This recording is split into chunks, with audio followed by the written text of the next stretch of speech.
Please welcome your final storyteller of the night, Michelle.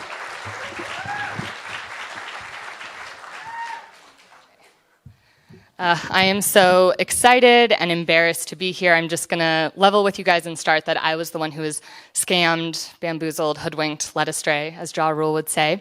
And I want to start, honestly, because I'm still in denial about this. I didn't really consider myself to be a gullible person growing up. In fact, I loved pulling pranks. My friend and I would always pull pranks on people. We also knew how to hustle. She's actually here tonight, my best friend from growing up. And when we were 5 or 6, we would go around the block. I'm not sure why we weren't supervised, but we would go to our neighbors' houses and we would pick up rocks from their driveway and pine cones from their yard, leaves, really just any natural debris. And then we would ring the doorbell and we would sell their garbage property back to them for $2 a pop. So we considered ourselves pretty slick. That's not to say I ever thought I was savvy or capable or independent. As the youngest of 4, I'm definitely like the baby of the family. I don't know how to do like anything, like XYZ. So I sort of straddled these two identities, but I never thought that I would fall for a granny scam until a month ago. I was working from home.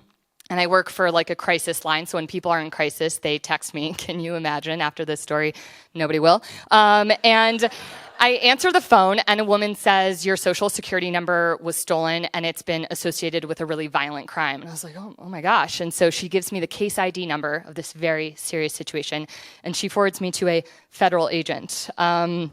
It is hard to tell this with a straight face in retrospect.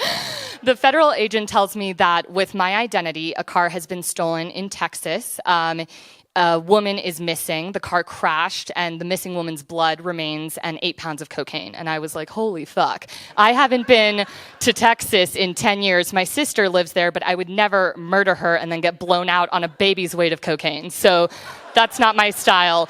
So I was very upset by this news, and I just started crying because I was like, this is really intense, and like, it wasn't me, man, and that didn't do anything. So they say, are you going to cooperate with us to both exonerate yourself for the crime I literally, No, didn't commit it, but, and help us catch the killer. And I was like, yes, I want both of those things. I want to prove my innocence, and I want to catch this murdering motherfucker. So like, let's do it. And they're like, okay, first thing, you have to do everything we say to a T, and you can't tell anyone, because we're handling this at the federal level. We don't want to involve the state. So first of all, what? Second of all, I'd already slacked 8 of my coworkers being like, I'm under federal investigation. So they tell me this, and I'm like, okay, from this moment forward, I will not break the law. I will keep this secret. Like, my dad even comes downstairs. He's like, who are you talking to? I'm like, get out of here, Dad! Like, this is a federal investigation. So I'm taking this very seriously. So they're like, okay, the first step is you need to go to your car. That's like very classist. They assume I have a car. And they're like, and you need to go to the address that they gave me is the Safeway on Cremeria, also known as the unsafe way growing up.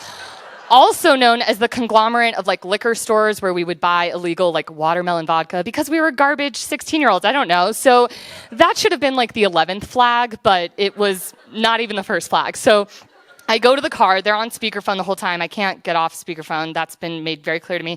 And I'm crying. Just very emotional. Somebody was murdered. My sister. I don't know.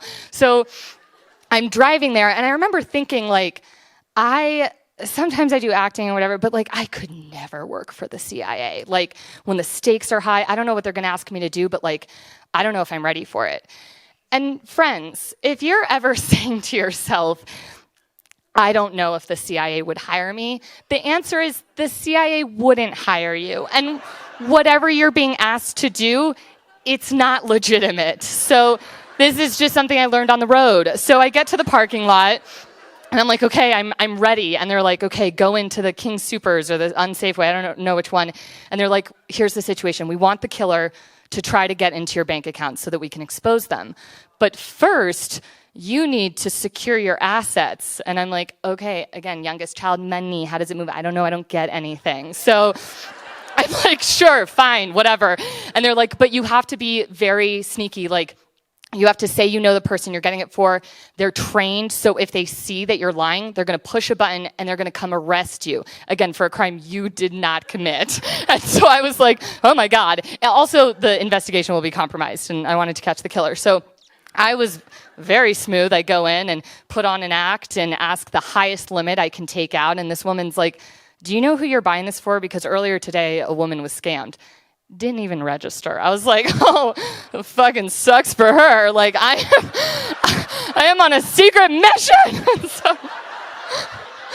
So I was like, no, I know this is actually for my dead sister who I'm going to do cocaine with later. Like, I want $500 on it. So I buy also they were like, this is a federal confirmation card to confirm your assets in the name of a Google Play card. So I knew that before going into the store. I still went into the store, thought the other lady was a sucker, like bought it. So I get back in the car, I'm sobbing. I've been sobbing this whole time. And they're like, don't cry, Michelle. And they're like, okay, now we're ready. So you're going to turn the card over. I'm like, okay. They're like, get a quarter.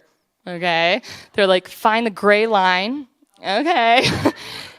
And they're like, you're just going to scratch it out and read it to us. And I was like, well, no, this is the one moment, my one redeeming moment where I realized I'm not going to do that. So then they forwarded me to the Attorney General. So I'm talking to the big dogs now.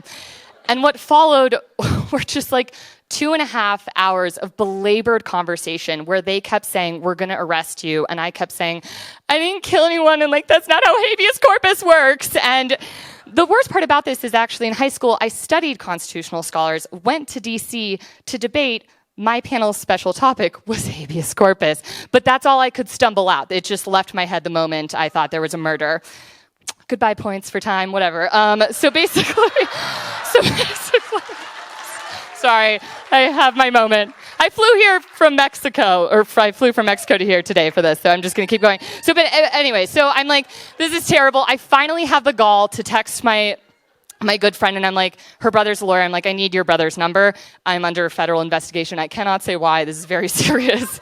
And she's like, I don't know what the fuck you're talking about, but here is his number. So I'm getting yelled at. I'm sobbing. I'm just like feeling terrible, looking at, well, I don't know how I'm looking. This is how people get scammed. Like, there's not enough views.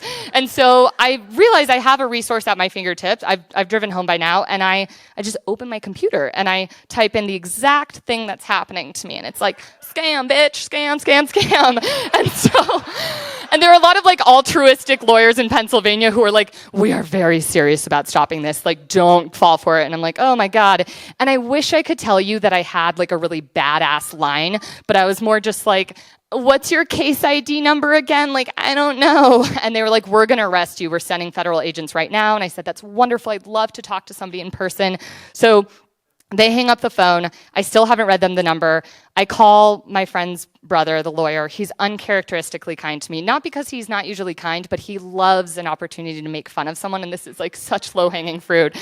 And he leaves me with the wisest words I'll ever remember that I will leave you with now, which is, Michelle, it happens to the best of us, but if federal agents think that you stole a car and murdered a woman and you were trafficking cocaine into the United States, they'll come to your house and they'll tell you they think that.